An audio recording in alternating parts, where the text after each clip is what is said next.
What's up, YouTube? Welcome back to the channel. If you saw my last video, I was giving you a list of everything that was messed up on the ML55 needed to be repaired. The repair bill alone on all those repairs, if we did it at a shop, was upwards of $9,000. So we're not going to be spending $9,000. We're going to be trying to spending a lot less, and I'm hoping to keep this under $2,000 by doing most of the repairs myself. At least it's going to take me, I would say, 5 times longer to do things that would take a shop a normal book time.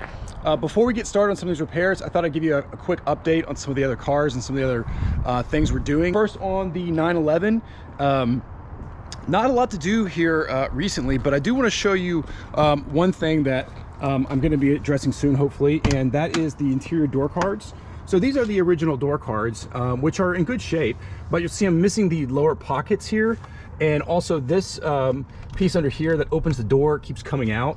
It's not that big of a deal. I just fixed it, but it's kind of annoying. So original door cards, nothing wrong with them, but I just wanted to go with something a little bit different. So these are RS door cards from Carbone. They're very cool. They've got the red straps in here, which you can hook up. If you guys don't know Carbone, they're based out of Poland, and they make really super cool stuff for 911s. So definitely check them out. I'm not sure when I'm going to get to this, and I'm not even sure how to exactly install them, but I will figure it out at some point. On the E55, I had an issue a couple of weeks ago where my 3-year-old daughter was riding her scooter outside and scratched up the door, and I've since had it sprayed and repainted, although if you can tell, it's very dirty out here, but a lot of orange peel. And so I said, guys, come on, what's going on here? They said, oh, bring it back to us in a couple of weeks.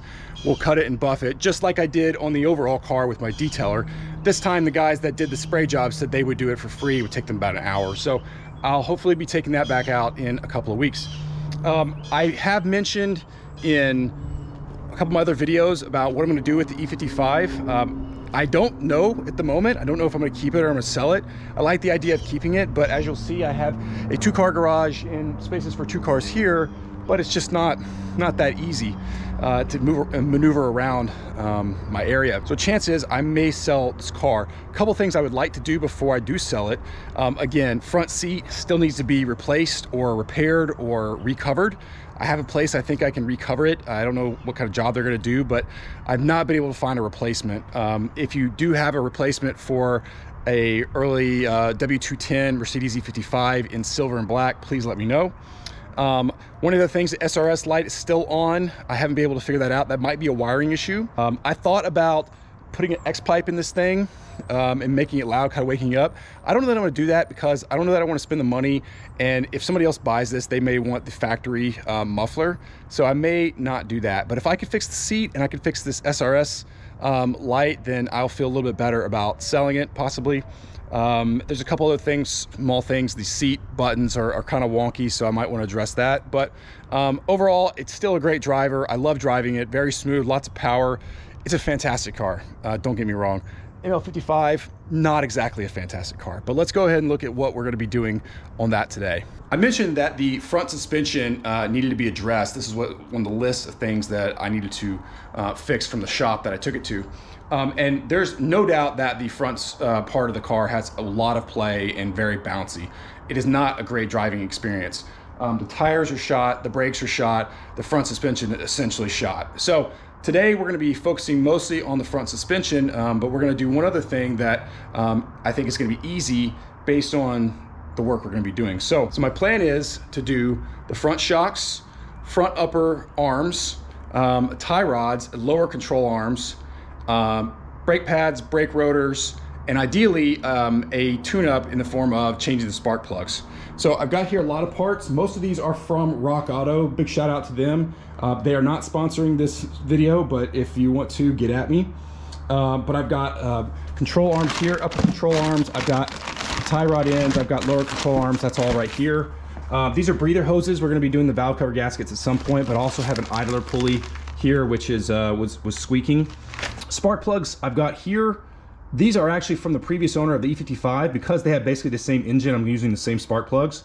So I'm excited that I had these. I didn't have to buy these. Bilstein shocks. These are not the, super high-end ones because I didn't want to spend that much money on them, but Bilstein shocks. Here's our new set of brakes, brake pads, brake rotors, everything there. So that's going to be most of the job. The first thing we want to do is jack up the car. Now, this is where my hack skills are always on display, because it seems that jacking up the car for me is always takes longer than it should. It should be get under there, move it up, you know, it should be pretty straightforward. I have watched a few videos to make sure I'm doing this right.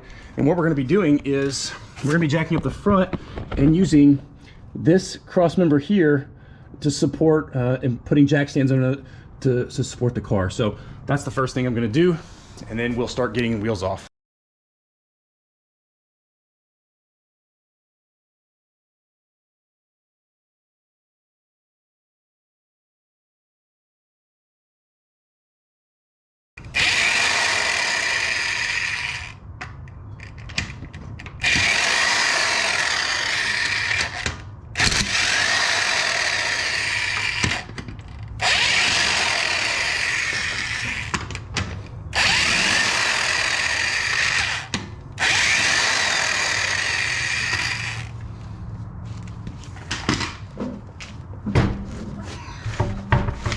Okay, so you can see the brake rotors here are very shot. We're talking about they have that much metal left. I can't quite see the brake pads. Actually, they don't look too bad, but we're gonna change these anyways. One thing we're gonna do is we're gonna start soaking everything in PB Blaster so we can get this stuff off. Upper control arm is here. We're gonna be doing that. This is the tie rod in. Hopefully we're gonna be doing that. Also gonna be doing the shocks here.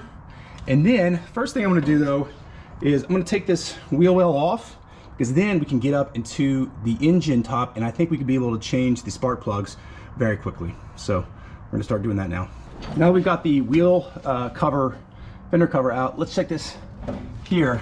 See, we've got spark plugs right here. 1, 2, 3, 4, 5, 6, 7, 8.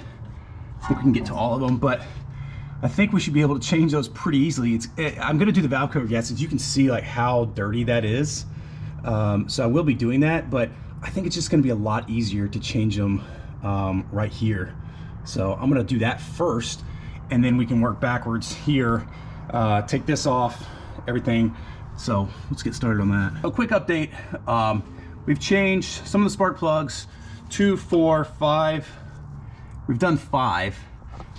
If you can see, 6, 7, and 8 here are a little bit trickier to get to, and these wires are real stuck. So what I may do is wait till I change the valve cover gaskets, because all these coil packs have to come off, these wires have to come out, and we'll take off the valve cover right here. So I think it'll be a little bit easier to get to that one. And there's only 3. So we've done some, which is good. Didn't take us too much time, but now let's start knocking this out. So I'm going to try to take the this off the brake caliper. What's good about these is that these are what's called fixed calipers. There's 2, so you can see them, 2 22mm nuts over here, and this whole thing comes off, versus a floating caliper or floating brake caliper that has a portion here that comes off and then has like a thing that sticks on 2 pieces. So this one is fixed.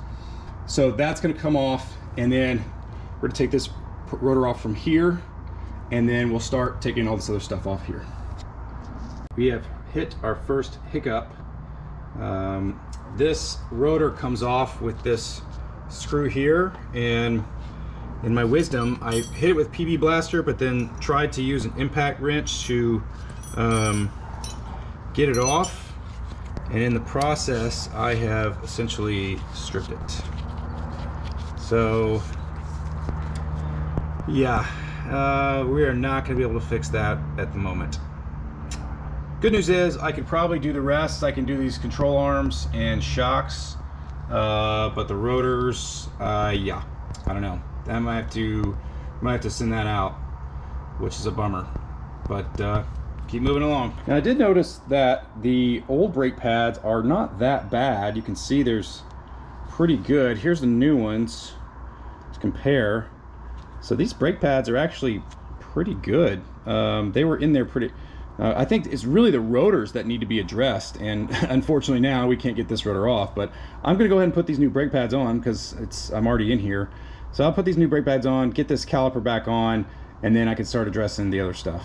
Here are the new brake pads in our crappy rotors, but those are in.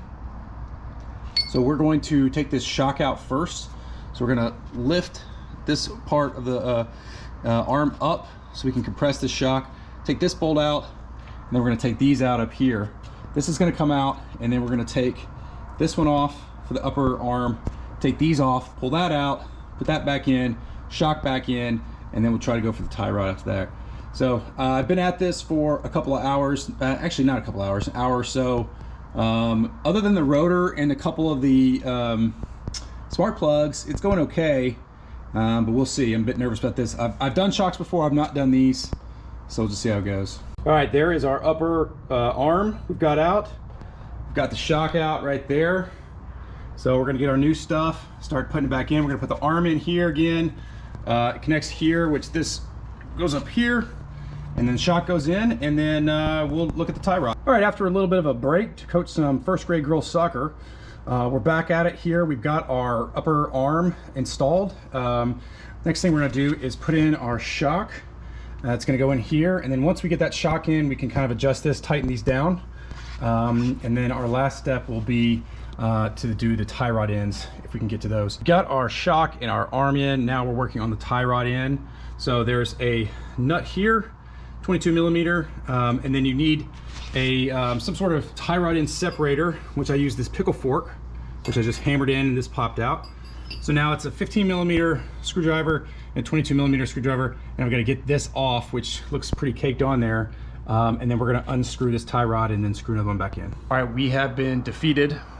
Not surprised. I figured something like this would happen. This car's got 150,000 miles. There's no telling when the last time this stuff was changed, if at all. So it's been on here a long time. So the rotor, which we couldn't get off because we stripped the rotor bolt. So we'll probably have to take the shop and have them do that. Hopefully, I did put the new brake pads on there. Hopefully, they can just swap in the rotor. The tie rod in, so there are, right here, this nut here opens up, and then you should be able to take this out and spin this, and it comes off this sort of bolt here. This came off okay, this came loose, but I cannot spin this tie rod iron out. So yeah, it's gonna be somebody with some better tools than me. So, you know, my shop at Baker Automotive, I'm hoping if I go to them and say, hey, I did a lot of this stuff, but can you just swap these out? They're not gonna charge me an arm and leg, because I've got the parts, so maybe an hour of labor or something. So if they could do the rotor and do the tie rod in, that'd be great. This tie rod in here is not on very good, and it's completely busted. So I did order new tires yesterday. I'm hoping they come in next week. So probably what I'm gonna do is keep working on this car, but not drive it anywhere until I get those tires in. And then what I'll do is I will try to finish up the brakes on all four corners, do what I can, get the car to the shop, which is like maybe a mile away, and have them do swap the rotor, at least this one that I can't do, the tie rod in, put on the tires, do an alignment, and we should be good to go. It's still gonna cost some money, but not as much as what I put on the list. So I'm gonna call it for now. I'll get to the other side later on. Day 2 of our front end repair here on the ML55, and running into a couple of more roadblocks. First of all, we're on the driver's side, and you can see that even if I take the fender cover off, this wheel well cover off, I can't quite get to the spark plugs from this side. I'm not sure what this is, this silver thing in the way, but needless to say, we're not gonna be able to change the spark plugs this way. We'll have to wait till we do the valve cover gasket. So of the 16 total spark plugs, I've changed 5. So anyways, we're gonna keep working on the front end. The good news is I was able to loosen the screw here on the rotor, so I should be able to replace this, unlike the other side. Bad news is I cannot seem to free this lower shock bolt. So not going to be able to get that out. I'm going to try one more time. I am going to try to get this arm. What I'm going to do is we're going to take this, take the shock down, and then we can free up the arm, and I'll try to replace that. I'm not even going to mess with the tie rod ends here. I had such bad luck getting this side to turn. I couldn't get this to turn on the other side, so I'm just going to chalk that up as an L. So if I can do the arm and do the brakes and rotors, that's good. And we'll just have to change the shock at the shop. So let's get started. Well guys, we actually had a victory. I was able to get this bolt out down here. I don't know if you can tell, but I kind of stripped the bolt a little bit using the wrong socket, which is pretty stupid considering I just did the other one. But anyways, I did finally get that bolt off, so I was able to get the shock in, which worked out nice. I've got the control arm in, new rotor is on, new brake pads are in, trying to clean up the calipers a little bit. I'm not gonna mess with the tie rod end down there. I'll have the shop do that, but yeah, this is a pretty good win. I've got the front done, so we're gonna work on the back, but stay tuned. All right guys, it's 8:30 on Sunday evening. It's actually Easter. I started this project around Saturday morning, so that'd been yesterday around 10 o'clock. Had to stop a couple times for some soccer games. Anyways, we are finally done. Some good news I was able to do the brakes on all 4 corners. I did run into a bit of an issue on the rears. When I took the driver rear off, the brake shoe was falling apart. So I quickly ran to O'Reilly's, picked up some brake shoes, put those on. Those things are pretty difficult to get off and on, but I did put those on both sides. Rear brakes, brake pads, again, on all 4 corners, pretty decent. Rotors, not good. So change those out, that was pretty easy. But we are done with this job. I'm not gonna drive the car anytime soon until I get these tires in, and when I get these tires in, I'll take it to the shop to see if they can finish up. Again, they're gonna have to do the front right rotor because I stripped that bolt. They're gonna have to do the tie rod ends, and that's it. And then obviously they're gonna have to install the tires that I got and do an alignment. So should be well worth it for the money spent. In the meantime, I'm gonna try to tackle the idler pulley and hopefully the AC, which is kind of a big job. So thanks for watching, catch you next time.